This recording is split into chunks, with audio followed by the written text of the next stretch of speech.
జై శ్రీరామ్. హలో అందరికీ, నా పేరు లీలారాం. ఇవాళ హనుమత్ సేవలు ఆధ్యాత్మిక విశిష్ట గురించి తెలుసుకుందాం. మనం హనుమంతుడి గుడికి వెళ్ళగానే మనకు మొదట కనిపించేది ఒళ్ళంతా సింధూరంతో మెరిసిపోయే ఆ రూపం.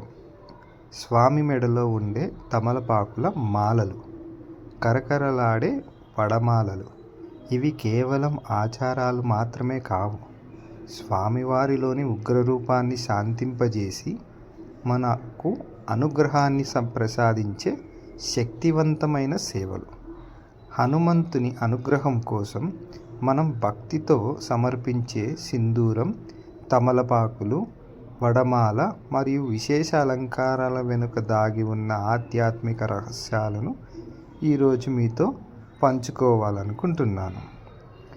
భక్తికి బలపరాక్రమాలకు నిలువెత్తు రూపం ఎవరు అంటే మనందరికీ గుర్తొచ్చే ఏకైక నామం ఆంజనేయుడు. సముద్రాలను దాటి పర్వతాలనే మోసిన ఆ మహావీరుడు మన నుంచి ఆశించేది కేవలం నిష్కలమైన భక్తే. మరి ఆ స్వామిని మనం ఎలా సేవించుకుంటాం? ఆయన ఒంటికి సింధూరం పూసి ఎందుకు మురిసిపోతాం?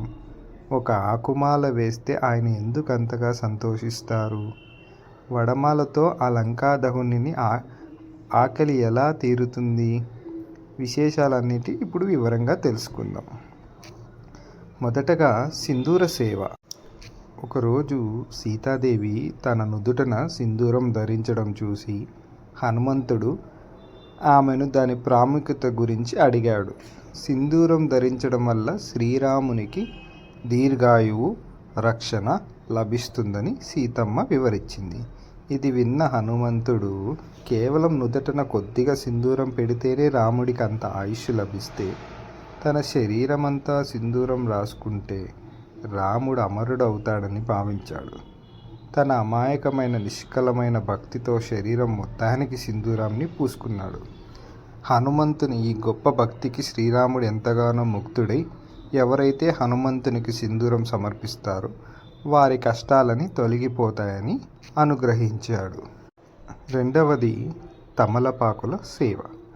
రామాయణం ప్రకారం హనుమంతుడి సీతాదేవిని లంకలో అశోకవనంలో కనుగొని శ్రీరాముని ముద్రికను అందించి శుభవార్త చెబుతాడు.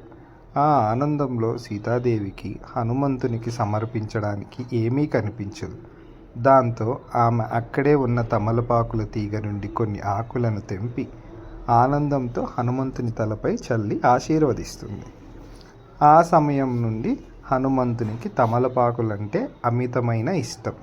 సీతాదేవికి ఆశీస్సుల వల్ల తమలపాకులతో పూజిస్తే హనుమంతుడు త్వరగా అనుగ్రహిస్తాడని భక్తులకి నమ్మకం. మరి మూడవ సేవ వడమాల. చిన్నతనంలో హనుమంతుడు సూర్యుని పండు అనుకుని పట్టుకోవడానికి ఆకాశంలోకి ఎగిరాడు. అదే సమయంలో సూర్యుని గ్రహణం పట్టడానికి వస్తున్న రాహువును హనుమంతుడు అడ్డుకొని ఓడించాడు. హనుమంతుని పరాక్రమానికి మెచ్చిన రాహువు మినుముతో అంటే మినప్పప్పు చేసిన వంటకాలతో నిన్ను పూజించే వారికి నా వల్ల ఎటువంటి కీడు జరగదని వరమిచ్చాడు. వడలను మినపతో తయారు చేస్తారు.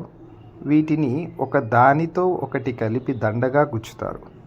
ఈ గుండ్రటి దండ ఆకారం రాహువుకు ప్రతీక అయిన సర్పరూపాన్ని పోలి ఉంటుంది. స్వామికి వడమాల సమర్పించడం వల్ల జాతకంలో ఉండే రాహుదోషాలు, నవగ్రహ దోషాలు తొలగిపోతాయని నమ్ముతారు. జీవితంలో ఎదురయ్యే అడ్డంకులు, కష్టాలు తొలగిపోయి విజయం లభిస్తుందని అర్థం.